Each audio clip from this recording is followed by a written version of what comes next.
What's going on, you guys? Welcome back to EP09.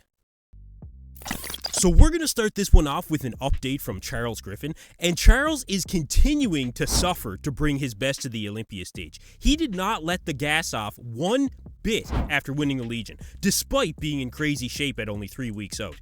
Charles looks like the win so close to the Olympia only made him push that much harder from what I can see.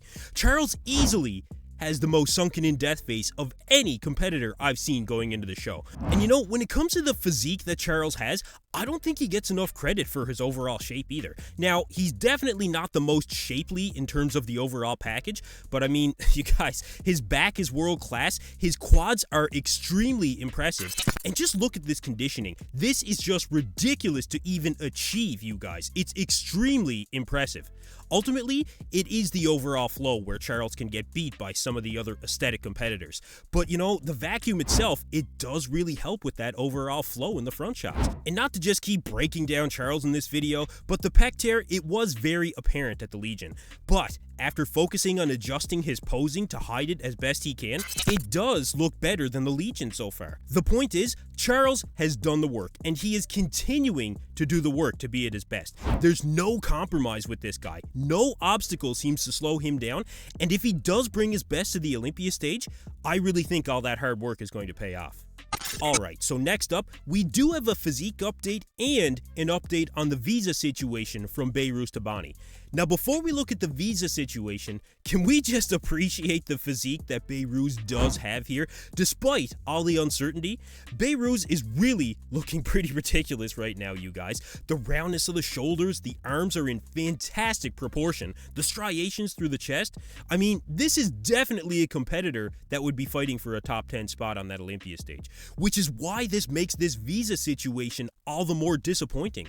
So regarding the visa situation, Behrooz is currently in Dubai, and his coach Milos Sarshev did post an update on the status of his visa. According to Milos, as he says here, the application is subject to administrative processing, which can take days or even months. So both Behrooz and Milos are still holding on to some hope that the visa will get approved in time for the Olympia. Behrooz definitely looks ready, there's no doubt about that. Now, there's also a petition that Behrooz posted on his Instagram in support of him having his visa fast-tracked. I'll put that link down in the description below for you guys, and I do encourage you all to go sign it. But that's the latest on the visa situation with Behrooz Tabani. We'll continue to hope for the best. Alright, so next up, we have a physique update and a conditioning check from Nick Walker at less than 2 weeks out. And as expected, Nick is looking to bring absolutely lights out conditioning to the stage this year. And the combination of the freak factor and the hard grainy conditioning, I think makes Nick a lot more dangerous than people think. I've seen the opinion of a lot of industry experts out there, as well as you guys in the comments section, but you know, I've heard it from Dave Palumbo, King Kamali, Milos as well. All of them have said that Nick could win the Olympia, but only if everyone else comes in just a bit off. But you know, I honestly think that Nick can out-muscle and out-condition the competition. That freak factor, I think, can make him stand out on that stage that much more. And I'm sure you guys saw in my last update on Nick, he acknowledges that his competition looks phenomenal. But in one of his latest videos at less than 2 weeks out, he does mention the difference between what he posts online and what he's seeing from the competition. You guys can check it out here. This is no disrespect toward, you know, anybody, but I don't post, you know, edited photos all day. What you see is what it really is. No one else is doing that. I posted photos the morning of Friday before prejudging, and I got so much shit. Oh, he's flat. Blah, blah, blah, blah. Show up Friday night. Whoa! So I'll put that entire video in the description below for you guys, but do I see Nick posting edited photos? I would say no. His physique updates that he posts himself are pretty raw. You know, some of the pictures that he takes with his phone, I don't think that those are edited or filtered.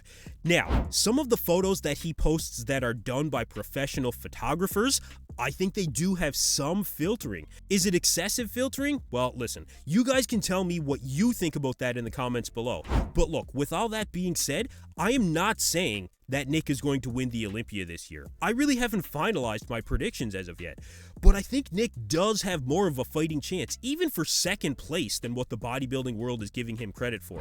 Traditionally, muscle and conditioning goes a very long way on that Olympia stage, and Nick is bringing that in mass quantities. So let me know in the comments below if you also think that Nick can out-muscle and out-condition the competition. Alright, so last up for you guys, we've got a physique update here of Regan Grimes at only 12 days out of the Olympia, and this is one that he actually posted to his broadcast channel that I was invited to. So I think Regan is looking very good in this update. The detail in the quads looks like it's coming in, the abs are starting to etch in, but I mean, the guy is obviously flat in this picture, extremely flat. But overall, I do think that Regan is going to have a good showing at the Olympia, and I am predicting him to have a better showing than what we saw at the Italy Pro and the Europa Pro. Now, of course, the bodybuilding world will not be fooled by any Instagram conditioning again, but like I said in my last video on Regan, he is grinding out fasted cardio at like 3:30 and 4:30 in the morning, you guys, 45 to 60 minutes. He's on little to no carbs, and anyone putting in the work like this, especially with Milos at the helm to bring it all home, well, you know, I'm cautiously optimistic at this point.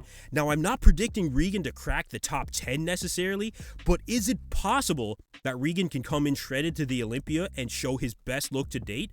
I think it's possible. But like I said, I'm cautiously optimistic at this point. You know, it's really too bad that we won't see the rematch between Regan and Nathan at the Olympia. Well, it doesn't look good at this point anyway. But now that Nathan is out, maybe that does move Regan a little bit closer to that top 10 spot. You guys let me know what you think about that in the comments below. Anyway, that's it for me in this video, you guys. Thank you for tuning in to EP09. Be sure to like and subscribe.